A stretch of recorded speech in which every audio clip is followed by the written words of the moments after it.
ಹ್ಞೂ ಎಷ್ಟು ಬೇಡ ಅಂತ ಹೋಗಿದ್ದಾಳೆ. ಜೈಲಿಂದ ಬಂದಮೇಲೆ ನೀವು ಅವಳನ್ನ ಮೀಟ್ ಮಾಡಿದ್ರ? ಭೇಟಿ ಮಾಡಿದ್ದೆ, ಕನ್ವಿನ್ಸ್ ಮಾಡೋ ಎಲ್ಲ ಪ್ರಯತ್ನನೂ ಮಾಡಿದೆ. ಆದರೆ ಅವ್ರು ನನ್ನ ಜೊತೆ ಏನೇ ಆದರೂ ಜೀವನ ಮಾಡಲ್ಲ ಅಂತ ಪಣ ತೊಟ್ಟಿದ್ದಾರೆ. ನೋಡಿದ್ರ, ನೀವು ಅಷ್ಟೆಲ್ಲ ಹೇಳಿದ ಮೇಲೆ ಒಪ್ಪಿಲ್ಲ ಅಂದರೆ ನನ್ನ ಮಾತು ಕೇಳ್ತಾಳ? ಅವಳು ಇತ್ತೀಚೆಗೆ ತುಂಬ ಮುಂದುವರೆದಿದ್ದಾಳೆ. ಹಾಗಾಗಬಾರ್ದು ಸಂತೋಷ್. ಜಾನ್ವಿಯವ್ರಿಗೆ ಕೆಲಸ ಸಿಕ್ಕಿ ಕೈಗೆ ಹಣ ಬಂದರೆ ಜೀವನ ಸುಲಲಿತವಾಗಿ ನಡ್ಕೊಂಡು ಹೋಗುತ್ತೆ ಅನ್ನೋ ಭ್ರಮೆ ಬರುತ್ತೆ. ಅದಾಗಬಾರ್ದು.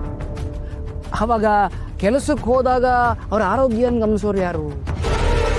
ಅದಕ್ಕೆ ಕೆಲಸಕ್ಕೆ ಹೋಗದೇ ಇರೋ ಹಾಗೆ ತಡಿಬೇಕಾಗಿರೋದು ನೀವು. ಅಲ್ಲ ಸರ್, ನೀವಿಷ್ಟೆಲ್ಲ ಹೇಳಿದ ಮೇಲೂ ಕೇಳಿಲ್ಲ ಅಂದರೆ ನನ್ನ ಮಾತನ್ನು ಕೇಳ್ತಾಳ? ಹೋಲ್ದೆ ನನ್ನ ಮನೆ ಈಗ ಧರ್ಮದ ಛತ್ರ ಥರ ಆಗಿದೆ. ಎಷ್ಟೇ ದುಡಿದ್ರು ತಿರುಪತಿ ಹುಂಡಿಗೆ ಹಾಕಿದಾಗಿದೆ. ಅದಕ್ಕೆ ಅವಳು ಕೆಲಸಕ್ಕೆ ಹೋದರೆ ನನಗೂ ಸ್ವಲ್ಪ ಖರ್ಚಿಗೆ ಕೊಡ್ತಾಳಲ್ಲ ಅಂತ ಒಪ್ಕೊಂಡೆ ಅಷ್ಟೆ. ನಿಮಗೆ ಎಷ್ಟು ಬೇಕೋ ಕೇಳಿ ಕೊಡ್ತೀನಿ, ಆದರೆ ಕೆಲಸ ಮಾತ್ರ ಬೇಗ ಆಗಬೇಕು. ಜಾನ್ವಿಯವರು ಮತ್ತೆ ಮನೆಗೆ ಬರಬೇಕು ಅಂತ ಅವ್ರಿಗೆ ಅನ್ನಿಸ್ಬೇಕು. ಆದರೆ ಈ ಕೆಲಸ ಜಾನ್ವಿಯವರ ಮುಖದ ಮೇಲೆ ನಗು ಮಾಯೆ ಆಗದೆ ಇರೋ ಹಾಗೆ ನಡೀಬೇಕು. ಅವ್ರ ಮನಸ್ಸಿಗೆ ನೋವಾದರೆ ಜಯಂತ ಏನು ಮಾಡ್ತಾನೆ ಅಂತ ನಿಮಗೆ ಗೊತ್ತಲ್ವಾ? ಪಾಪ ಜಾನ್ವಿ ಮೇಲೆ ನೀವು ಎಷ್ಟೊಂದು ಪ್ರೀತಿ ಇಟ್ಕೊಂಡಿದ್ದೀರಾ, ಎಷ್ಟೊಂದು ಕಾಳಜಿ ಇದೆ. ಅವಳಿಗೆ ನಿಮ್ಮ ಜೊತೆ ಬದುಕೋ ಅದೃಷ್ಟನೇ ಇಲ್ವಲ್ಲ? ಅದೃಷ್ಟ ಇದೆ ಸಂತೋಷ್, ಆದರೆ ಅದಕ್ಕೆ ನೀವು ಮನಸ್ಸು ಮಾಡಬೇಕಷ್ಟು. ಬೇಡ ಆಗಿತ್ತು. ಬೇಡ ಅನ್ನೋದ್ರಲ್ಲೇ ಬೇಕು ಅಂತ ಹೇಳ್ತಿದ್ದೀರಾ ಅಂತ ನನಗೆ ಅರ್ಥ ಆಗ್ತಿದೆ. ಆದರೆ ಕೆಲಸ ಬೇಗ ಆಗಬೇಕು. ಕೆಲಸ ಬೇಗ ಆದರೆ ಜಾನವರು ಮತ್ತೆ ಮನೆಗೆ ಬಂದರೆ ನಿಮ್ಮ ಲೈಫ್ ಸೆಟ್ಲ್ ಆಯಿತು ಅಂತ ಇಟ್ಕೊಳ್ಳಿ. ನೋಡ್ತಾ ಇರಿ, ನೀವಿಷ್ಟು ಹೇಳಿದ ಮೇಲೆ ನಾನು ಮಾಡದೇ ಇರ್ತೀನ? ಜಾನ್ವಿ ಮನಸ್ಸು ನಿಮ್ಮ ಮೇಲೆ ಡೈವರ್ಟ್ ಆಗಬೇಕು, ಹಾಗೆ ಮಾಡ್ತೀನಿ. ಗುಡ್. ಆದರೆ ಈ ಕೆಲಸ ಆದಷ್ಟು ಬೇಗ ಆಗಬೇಕು. ಜಾನ್ವಿಯವ್ರನ್ನ ಬಿಟ್ಟು ನಾನು ಕಳಿತಿರೋ ಪ್ರತಿ ಕ್ಷಣನೂ ನರಕ ಯಾತನೆ ಅನ್ನಿಸ್ತಾ ಇದೆ ನನಗೆ. ನೀವೇನು ಯೋಚನೆ ಮಾಡ್ಬಿಡಿ, ನಾನು ಪ್ರಯತ್ನ ಪಡ್ತೀನಿ. ಬರಲ್ಲ?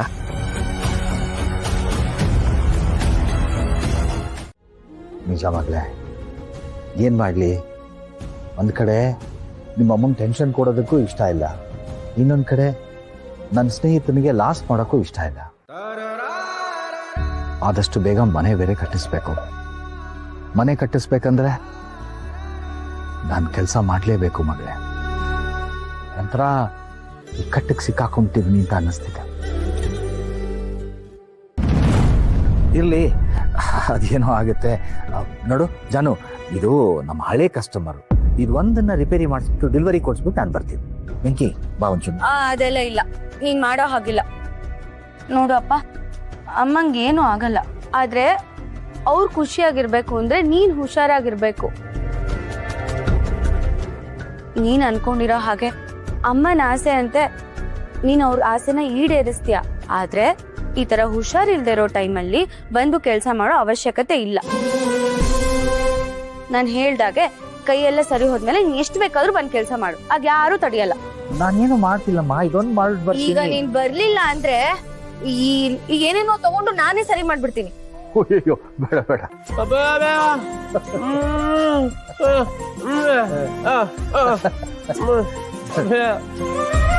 ಹಾಗಾಗ್ಬಾರ್ದು ಅಂದ್ರೆ ನೀವಿಬ್ರು ನನ್ನ ಜೊತೆ ಬರ್ಬೇಕೀಗ.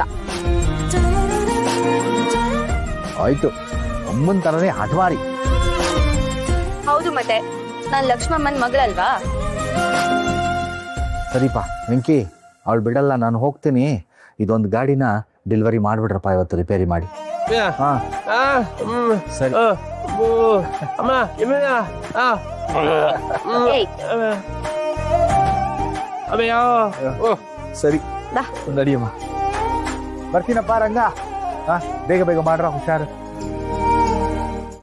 ಮೇಡಮ್ ಅವರೇ, ನೀವು ಕೋಪ ಮಾಡ್ಕೊಬಿಡಿ, ನಾನು ಇವ್ರ ವಿಚಾರಿಸ್ತೀನಿ. ಯಾಕಂತೀರಾ ನೋಡಿ, ನಮ್ಮೆಲ್ರಿಗೂ ನಿಮ್ಮ ಮೇಲೆ ನಂಬಿಕೆ ಇದೆ. ಆದರೆ ಈಗ ಅನುಮಾನ ಪಡುವಂಥ ಪರಿಸ್ಥಿತಿ ಬಂದಿದೆ. ಅದಕ್ಕೆ ದಯವಿಟ್ಟು ನೀವು ಯಾರಾದರೂ ತಪ್ಪು ಮಾಡಿದರೆ ಒಪ್ಕೊಂಬಿಡಿ. ಇಲ್ಲ ಚಿಕ್ಕದ್ ಮಂದ್ರೆ ನಾವ್ಯಾರು ಅಂತ ಕೆಲಸ ಮಾಡಿಲ್ಲ.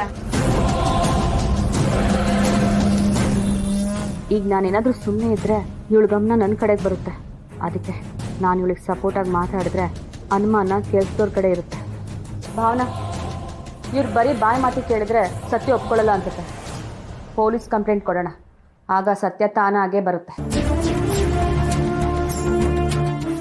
ಲೇ ಮರ್ಗೋಣ, ಏನು ಎಲ್ಲ ಸೇರ್ಕೊಂಡು ಆಟ ಆಡ್ತಾ ಇದ್ದೀರಲ್ಲ ನೀವು? ಅವ್ರು ಮಾಡಿಲ್ಲ ಮಾಡಿಲ್ಲ ಅಂತ ಹೇಳ್ತಾ ಇದ್ರೆ ಅವ್ರ ಮೇಲೆ ಯಾಕೆ ಸುಮ್ಮನೆ ಗುಬೆ ಕುಡಿಸ್ತಾ ಇದ್ದೀರಾ? ಮಾವ, ನಾನು ಯಾರ ಮೇಲೂ ಆರೋಪ ಮಾಡ್ತಿಲ್ಲ.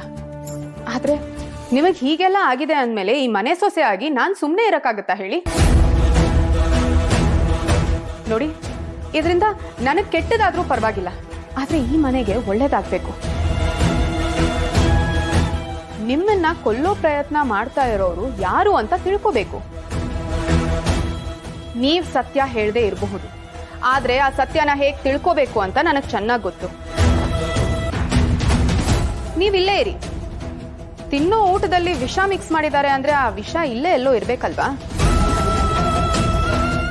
ನಾನು ಹುಡುಕ್ತೀನಿ. ಅದೇನಾದ್ರೂ ಸಿಕ್ಕಿದ್ರೆ ನಿಮ್ ಬಂಡವಾಳ ಬಯಲಾಗುತ್ತೆ.